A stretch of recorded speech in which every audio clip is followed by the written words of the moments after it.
Can you pretend to be my boyfriend for a day? The rain fell in relentless sheets, drumming against the cracked windshield of Aisha's old hatchback. She sat in the driver's seat, gripping the steering wheel, her knuckles pale. The car had sputtered to a stop on the side of a quiet road, and her phone battery was dead. The neon sign of a small auto repair shop flickered in the distance, a beacon of hope in the stormy night. Aisha took a deep breath, grabbed her worn jacket, and stepped into the downpour. Inside the shop, the air smelled of oil and metal. A man in greasy overalls was bent over a toolbox, his dark hair falling into his eyes. He looked up as the bell above the door jingled, his gaze warm but curious. Aisha, soaked to the bone, managed a shaky smile. "Car trouble?" he asked, wiping his hands on a rag. "Yeah," Aisha replied, her voice trembling from the cold. "It just died. Can you take a look?" The man nodded, introducing himself as Zane. He grabbed an umbrella and followed her to the car. As he worked under the hood, Aisha watched, her mind racing. She wasn't just here for the car. Tomorrow was her cousin's engagement party, and her family had been relentless, pestering her about being single at 29. "When will you settle down, Aisha?" her mother had asked, her tone heavy with disappointment. "You're not getting any younger." The pressure was suffocating, and Aisha had blurted out a lie: she had a boyfriend. Now, she needed someone to play the part, just for one day. Zane's voice broke her thoughts. "It's the alternator. I can fix it, but it'll take a few hours. You okay waiting?" Aisha hesitated, then blurted, "Can I ask you something weird?"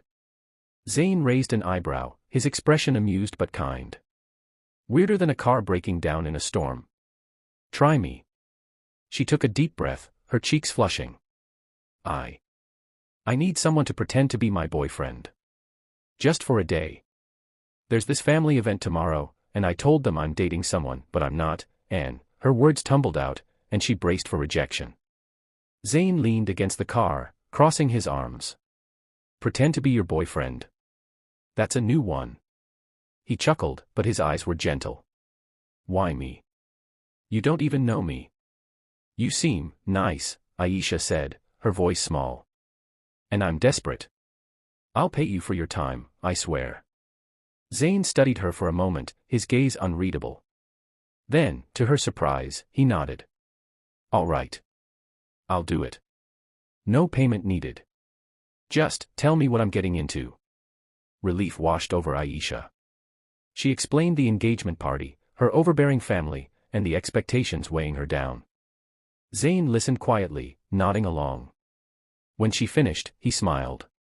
"Sounds like a plan. I'll pick you up tomorrow. Now, let's get your car fixed."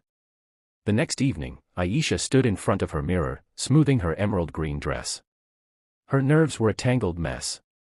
What if her family saw through the act? What if Zane backed out? The doorbell rang, and she hurried to answer it. Zane stood there, but he wasn't the greasy mechanic from last night. He wore a tailored navy suit, his hair neatly styled, his presence commanding yet warm. Aisha blinked, momentarily speechless. "You clean up nice," she managed, her heart skipping a beat. "You too," Zane replied with a grin. "Ready to fool the family?" The engagement party was at a lavish banquet hall, filled with the chatter of relatives and the clink of glasses. Aisha's mother, Mrs. Khan, spotted them immediately. "Aisha. Is this him?" she asked, her eyes narrowing as she sized up Zane. Zane stepped forward, extending a hand. "Zayn Malik. It's a pleasure to meet you, Mrs. Khan." Her mother's skepticism softened at his charm. "Well, you're certainly polished. What do you do, Zane?" "I work with cars," he said smoothly, which wasn't a lie. Aisha had coached him to keep things vague, but his confidence made the half-truth sound convincing. Throughout the evening, Zane played the part perfectly. He held Aisha's hand, laughed at her uncle's bad jokes, and even danced with her when the music started. His hand on her waist felt steady, grounding her amidst the chaos of her family's questions.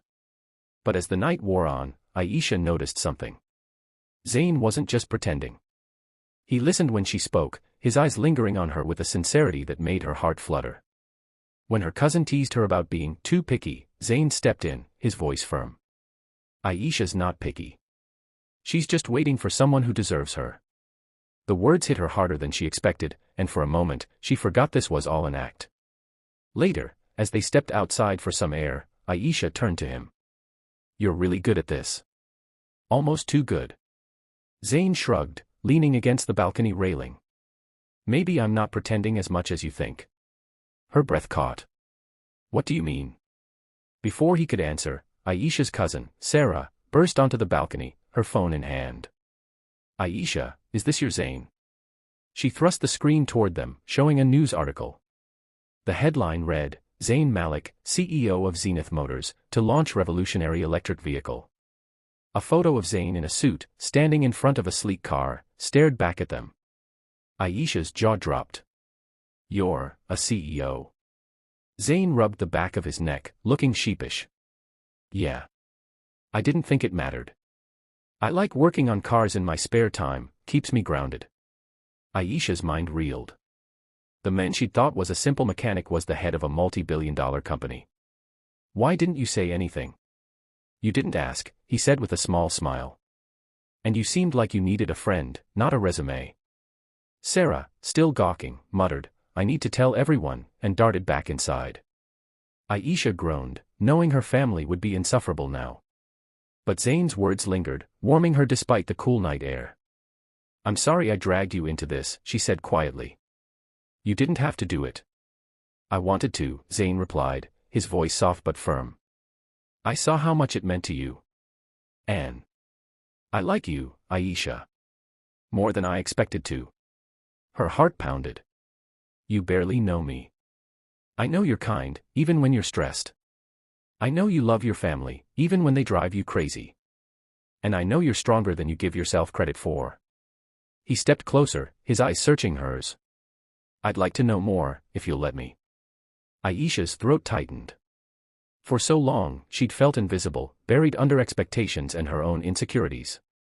But Zayn saw her, not the version her family wanted, but her. The real her. "I'd like that," she whispered. Over the next few weeks, Aisha and Zayn grew closer. He insisted on fixing her car himself, showing up at the shop in his old overalls despite his boardroom schedule.